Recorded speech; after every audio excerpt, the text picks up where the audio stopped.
Bonjour. Nous accueillons aujourd'hui chez Agora ici Télévision M. Denis Martin Chabot, journaliste, animateur, chroniqueur de plusieurs émissions radio et directeur général artistique de Fierté littéraire. Denis Martin Chabot se consacre aussi à la production de documentaires, à la rédaction de scripts, à la production télévisuelle et web. Il est également écrivain, il a écrit 5 biographies et 5 romans. Il a dirigé plusieurs collectifs littéraires. Ici Kamal Benkiran, bienvenue chez Agora. Je vous souhaite la bienvenue parmi nous, M. Chabot. Merci beaucoup, merci de m'accueillir. J'écoutais ça, je me disais, mon Dieu, je fais tout ça et je suis retraité pourtant. Il fallait tout de même dire et projeter ce que vous faites. Ouais. C'est très intéressant. Là, on est entre collègues. On se parle là, entre collègues. Là, vous êtes directeur général artistique de Fierté littéraire qui présente son 2e salon du livre queer qui aura lieu les 4 et 5 février au Théâtre La Comédie de Montréal, mesdames et messieurs. Mais si vous permettez, on va récapituler. Maintenant, ça, c'est la 2e édition. Oui, d'accord. De la première édition de Fierté littéraire en 2021. Il y avait un slogan quelque part, un 10e anniversaire qui démasque et qui se démarque. Oui, en fait, Fierté littéraire, c'est un organisme culturel à but non lucratif qui existe depuis 2012, quand même. Et on fait je pense, notre 11e édition bientôt, la 12e édition de notre salon. On a un festival pendant l'été et un salon du livre depuis 2 ans. L'an dernier, le Salon du livre était donc en décembre 2021. On se rappelle qu'on était en une petite pause de confinement pendant la pandémie. Et nous, on s'était dit, c'est bien d'avoir le festival pendant l'été, mais pendant l'hiver, les gens ont besoin de se revoir, de se ressourcer, de rencontrer les auteurs, les autrices, les auteurs, parce qu'on est inclusif, là. Et donc, on a eu l'idée de faire un salon du livre, et un salon du livre on n'est pas en concurrence avec les grands salons du livre. On est vraiment complémentaires.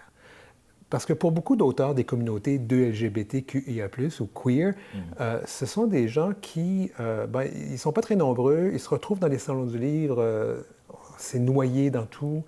C'est difficile de se faire voir, de se faire découvrir. On s'est dit, on va faire un petit complément au Salon du livre. Alors, c'est pour ça qu'on le faisait à la fin du Salon du livre de Sherbrooke, un peu partout, et puis Montréal, et puis après ça, c'était nous. Cette année, et je vous confie, c'est vraiment quelque chose qui est vrai, nous étions épuisés. Alors, le Salon du livre, on l'a retardé de 2 mois, parce qu'on n'est que 2 bénévoles dans l'organisme, et puis à court de ressources et de la fatigue aidant, on a dit on va retarder. Mais on retourne, donc il y aura un Salon du livre en décembre 2023. Mais celui de février, donc c'est celui qui aurait dû avoir lieu en décembre. C'est ça. Puis il faut dire aussi qu'on vient de sortir de la pandémie, de COVID, qui a épuisé tout le monde, là. C'est épouvantable. Moi, je le dis aux gens, là, c'est épouvantable. J'ai trouvé ça tellement difficile. On est épuisé de ça. Puis, Mais les énergies vont se relancer. Tout à fait. D'être avec vous, ça m'ordonne de l'énergie. Ça fait plaisir. Il y a des mandats, des objectifs de Fierté littéraire. En quoi, justement, Fierté littéraire permet d'apporter un plus au mouvement de la fierté pour ce qui est des arts et des lettres en général? D'accord. Fierté Montréal fait un festival qui est très culturel, beaucoup de parties, et des choses très sérieuses aussi. J'ai une grande admiration pour les gens qui travaillent à Fierté Montréal. Mais un jour, j'aurais dit, il me semble que l'aspect littéraire de nos communautés n'est pas vraiment présent. Alors, je suis arrivé avec une petite idée, puis avec un petit budget de 300-400 $. Et puis, on a fait des activités. Je ne pouvais pas payer les auteurs, autrices qui venaient participer, mais ils avaient au moins un peu d'exposure, et puis c'était ça qui était l'idée. Moi, je pense que fondamentalement, parce que je suis la personne qui a créé cet organisme-là, maintenant, il y a d'autres personnes qui nous aident, et puis je ne prends pas tout le crédit, mais l'idée au départ, je me disais, quand une personne fait son coming out comme une personne queer, personne gay, lesbienne, trans, whatever, souvent, on va l'écrire. Et l'écriture est une action très personnelle. On écrit seul dans sa chambre à coucher, seul devant son ordinateur, et quand on décide de le faire lire par quelqu'un d'autre, là, c'est le coming out. Et on s'est dit, est-ce qu'on ne pourrait pas donner une chance à toutes ces personnes-là d'exprimer ce qu'elles ressentent, ce qu'elles vivent? Alors, on a des auteurs, autrices, auteurs connus, comme des gens moins connus qui participent à nos événements. Et je trouve aussi que c'est non seulement pour les gens de la communauté, des communautés de LGBTQIA+, c'est aussi pour le public en général. Pour le public qui s'en vient, oui. Oui, moi je trouve que c'est important que quelqu'un qui n'est pas de cette diversité-là, mais qui découvre, ah mon Dieu, mais ils écrivent des choses et on se rend compte qu'il y a toute une autre sous-culture, il y a toute une autre expérience de vie qu'on de nouvelles sensibilités Tout à fait. Aussi. Oui. Oui, justement. C'est un deuxième salon du livre, là. Oui. On parle d'un deuxième salon du livre queer, au Théâtre de la Comédie, sous le thème « Quand lire rime avec queer ». Avec queer.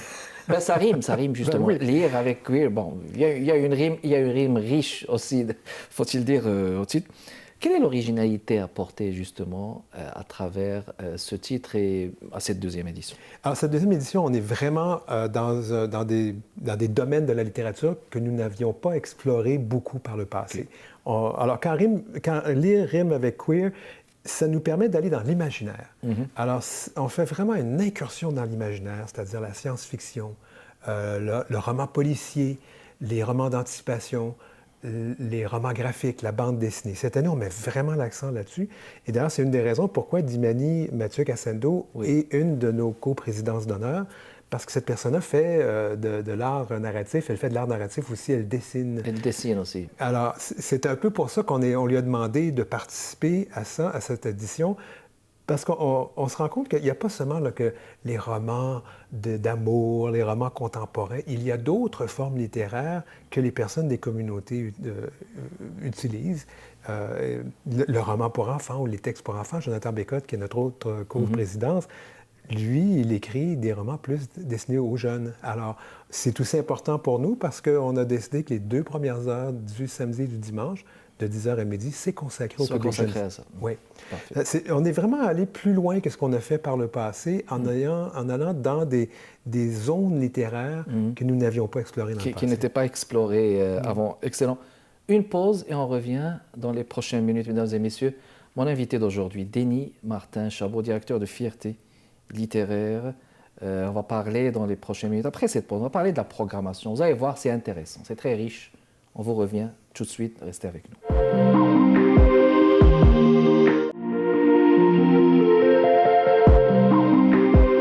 De retour avec vous, mesdames et messieurs, chez Agora, ici Télévision.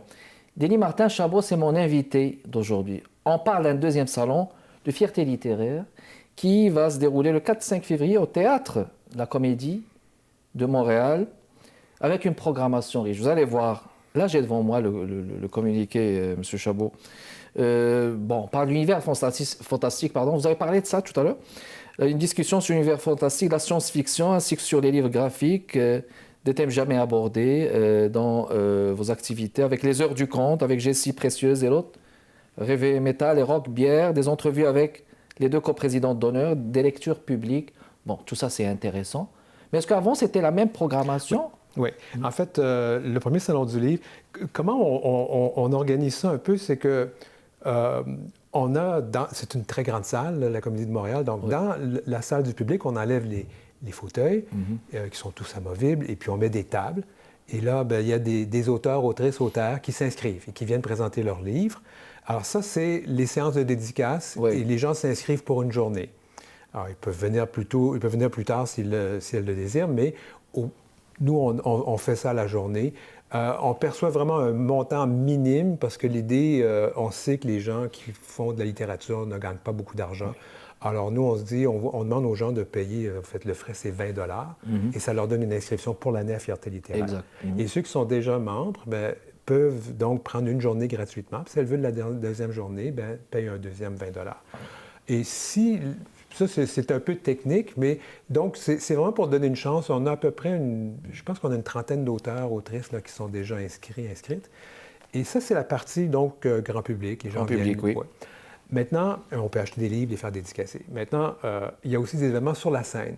Et la scène du Théâtre de la Comédie de Montréal, c'est vraiment génial. D'abord, c'est une salle qui est complètement accessible. On peut venir en fauteuil roulant, il n'y a pas de problème. C'est important pour les gens en mobilité réduite. Et deuxièmement, la scène, elle est géniale. Elle n'est pas trop haute. Et donc, on a accès, les gens dans la salle. Donc, on fait un petit espace pour les gens qui ne veulent pas rester debout pour l'événement parce qu'ils peuvent avoir des problèmes de mobilité. Oui, ils doivent s'asseoir. Ou alors, ils peuvent s'asseoir. La plupart des gens restent debout. Et on a donc les événements sur scène. Il y a 2 tables rondes. une qui va porter sur l'imaginaire, la science-fiction, entre autres, avec Philippe Aubert-Côté et Chris Bergeron, qui vont discuter donc des auteurs, un auteur et une autrice qui ont écrit dans ce style-là, dans la science-fiction, et avec des thématiques queer. Et l'autre table ronde est sur la bande dessinée. Et là, on a comment je pourrais dire, des fans de bande dessinée qui viennent parler et des bandes dessinées queer. Et c'est incroyable. On m'a envoyé une liste. Il y avait 30 titres francophones de bandes dessinées queer. Je croyais que je les avais toutes lues. Puis là, je me disais, il y en a 5 là-dessus que j'ai lu. Alors, c'est bien, ça. Alors, ça va être intéressant. On va découvrir cet univers-là. Et puis, évidemment, je fais des entrevues. C'est moi qui fais les tables rondes, je ne les anime pas, mais j'anime les entrevues. J'adore faire les entrevues. Ah, ça, c'est beau, ça. Je ne vous cache rien à ce niveau. C'est génial de faire des entrevues. Puis quand on est prêt, on se sent bien là-dedans. Alors, je fais les entrevues avec les 2 coprésidences d'honneur. Par la suite, on leur demande de faire leur prescription littéraire, donc les 10 meilleurs titres que ces personnes ont décidé d'aimer. Et à la fin, le samedi, ça va être en français et le dimanche en anglais, on fait des lectures publiques pendant 1 heure. Et on offre des lectures publiques en anglais. Je sais qu'on est un organisme francophone, mais l'organisme Violet Hour, qui fait le même genre de travail que nous, mais en anglais, n'a pas les mêmes ressources que nous. Puis moi, je me dis, dans la vie, il faut partager quand on a... Quand on a un petit peu de succès, on partage avec les autres. Et ça permet aussi aux personnes qui veulent lire en anglais de découvrir des auteurs, autrices de cette communauté parce qu'ils vont aussi faire des dédicaces. Et ça, c'est la programmation adulte, donc à peu près de midi à 17 h. On ferme à 17 h. Le matin, on ouvre à 10 h et il y aura les heures du conte. Et c'est vraiment intéressant. Cette année, on va avec des drag queens et en fait, une drag queen et 2 drag kings. On connaît Barbada, mais cette année, Barbada n'était pas disponible. Et puis c'est bien, ça nous permet de découvrir une autre personne qui fait de la lecture pour les enfants. C'est Jessie Précieuse, de son vrai nom Alex Verville. Qui sera présente. Oui, cette personne est présentateur à Météo Média. Ah. Et pendant la Fierté, souvent, à Montréal, va faire la présentation de sa météo en drag queen. Jessie Précieuse. Alors, on lui a demandé, viens faire la présentation d'un livre là, dans 1 heure du conte. Et puis, j'ai découvert Hervé Métal et Rogue Pierre. C'est un couple dans la vraie vie de femmes. Et je leur ai proposé de faire 1 heure du conte, donc en drag king. Pourquoi pas? Et d'ouvrir la jeunesse à cet univers-là. Il n'y a rien de très sexuel au drag queen et au drag king. C'est vraiment des personnages. C'est parfois des personnages plus grands que nature. Quand on fait le drag queen ou la drag queen ou la drag queen ou le drag king, pour les adultes, on le fait d'une certaine façon. Puis pour les enfants, souvent, c'est un peu clownesque. Et c'est aussi sur la grande ouverture à accepter les gens tels qu'ils sont ou tels qu'elles sont. Alors, moi, j'adore ça. Ça va être une très belle programmation cette année qui ressemble à celle de l'an dernier, sauf qu'on n'avait pas les mêmes thématiques. Oui, c'est des thématiques différentes, il faut dire. Mais là, vous avez des engagements au niveau de ces concours-là, comme Queer Academy, le combat homo. Oui, ça, c'est pendant l'été. Ça, c'est pendant l'été. Oui, quand on fait le festival pendant l'été. Rapidement, comment je peux expliquer ça? Pendant l'été, nous, on veut faire découvrir la littérature queer. Oui. Puis on se dit comment le faire pendant que les gens sont interpellés à aller faire la fête ailleurs, tout ça.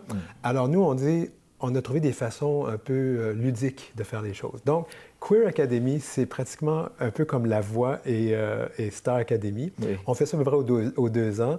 Il y a tout un processus. Les gens doivent soumettre leur texte à l'aveugle. C'est lu par des comédiens, comédiennes, à des coachs qui doivent choisir à partir du texte. Il y a une sélection. Et la deuxième partie, là, il y a tout l'accompagnement avec les coachs et on doit choisir une personne gagnante à la fin du processus. Oui. C'est très intéressant comme processus. Mais le combat homo, c'était pas celui qui passe à Radio-Canada, là. Oui. En fait, j'ai copié. Oui. à 13 h, là. À 13 h, oui. J'ai copié un peu le concept. Nous, on le fait en direct pendant 1 heure. Okay. Donc, il y a 4 personnalités qui prennent chacun un titre et qui vont débattre jusqu'à temps qu'on en choisisse un. Les titres qui sont... Le titre gagnant versus les titres qui n'ont pas gagné, ça n'a aucune importance. Parce que c'est 4 titres qui sont découverts et présentés par quelqu'un d'autre que l'auteur ou l'autrice. Oui. C'est tellement mieux. Alors, on a toujours des concepts un peu ludiques, mais on c'est la meilleure façon d'attirer les gens. Mais c'est original, à chaque fois de les présenter de manière originale. Encore une pause, mesdames et messieurs. On revient dans les prochaines minutes. C'est Denis Martin Chabot qui est mon invité de ce jeudi chez Agora ici Télévision. On vous revient tout de suite.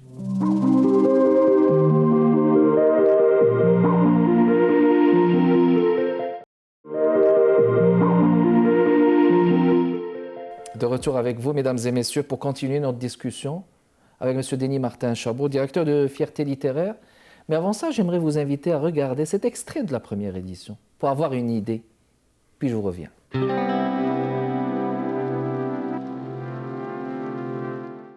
Bonjour ou rebonjour. Si on a des gens qui se joignent à nous, bienvenue à l'édition 2021 de ce Salon du Livre de LGBTQIA+. Mon nom est Barbada et si vous êtes à la maison et que vous vous joignez à nous, on y va maintenant avec une formidable heure du conte, plutôt un 25 minutes de conte, mais bref, quand même, j'ai apporté plusieurs formidables histoires. Évidemment, je ne les lirai pas toutes, je vous rassure, mais si on a des gens ici avec nous, et que vous désirez venir voir les contes par la suite, ça me fera plaisir. N'hésitez surtout pas à vous approcher à la fin de l'histoire. J'ai 2 belles histoires à vous lire aujourd'hui et ça me fait très, très, très plaisir de vous les raconter parce que c'est des histoires qui me touchent beaucoup, qui racontent vraiment des beaux, qui ont des très beaux messages. Alors, on débute ça à l'instant. Allons-y. Laissez-moi quand même mettre mes lunettes de lecture. Voilà. Toujours mieux et on voit la vie en rose en plus dans ce temps-là, n'est-ce pas?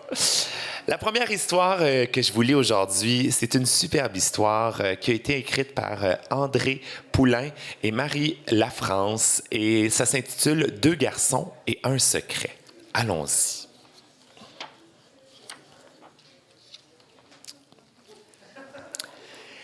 Émile et Mathis sont les meilleurs amis du monde. Ils partagent leurs jeux, leur collation et leurs secrets. Oh, Émile et Mathis.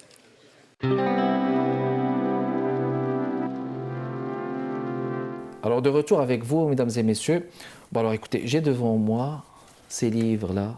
Ce sont des anthologies, on va dire des collectifs. Des collectifs, oui. Il faudrait les présenter. Je vais vous inviter à les commenter, M. Chabot, tout en nous parlant aussi du collectif paru en 2022. Oui. Aux éditions TNT, il y a de la fierté dans l'air. Oui. Alors, il y a de la fierté dans l'air. Il me semble que c'est celui-là. Oui. Bon, vous savez, j'ai 4 livres là devant moi. Je vais les montrer à chaque fois. Ça, c'est le tout dernier publié. Non, ça, c'est le deuxième. Oui, aux éditions TNT. TNT. Oui. En fait, le tout premier qui s'appelle, celui-ci, il y a de la fierté dans l'air, c'était le thème d'un concours littéraire. Parce qu'on alterne entre Queer Academy et des concours littéraires à chaque année. Et ça, c'était le thème d'un des concours littéraires, un peu basé sur il y a de la fierté dans l'air, il y avait une chanson, il y a de l'amour dans l'air, on a un peu joué là-dessus. Oui. Et donc, on a recueilli les meilleurs titres, les meilleurs textes qu'on avait reçus. Magnifique. La fierté à une ville. Oui, ça, c'est le premier. Ça, c'est le tout premier. Oui, lui était publié à compte d'auteur, parce qu'on ne connaissait pas notre partenaire, mais c'est lui maintenant qui le distribue. Vraiment, la fierté d'une ville, on a repris le slogan de la ville de Montréal. Oui. Et c'était à l'occasion du 375e d'anniversaire de Montréal. Alors, c'était la thématique qu'on a proposée aux gens. Et c'est vraiment beau. J'aime beaucoup la couverture qui montre les couleurs de la rue. Oui, les couleurs, là, c'est extraordinaire. Montréal est belle, là, regardez. Montréal, c'est une très belle ville. C'est que les gens ne la regardent pas de la bonne façon. Oui, ben, chacun son regard différent, là. Et puis, les grands départs. Oui, ça, c'est un beau projet. J'avais été invité à être co-président d'honneur président d'honneur, pardon, de la Fierté du Fleuve, la première fierté à Rimouski. Vous savez que j'ai vécu à Rimouski dans ma tendre jeunesse. Et donc, en pleine pandémie, on a réussi à faire un concours littéraire et on a eu assez de textes pour produire un très beau recueil.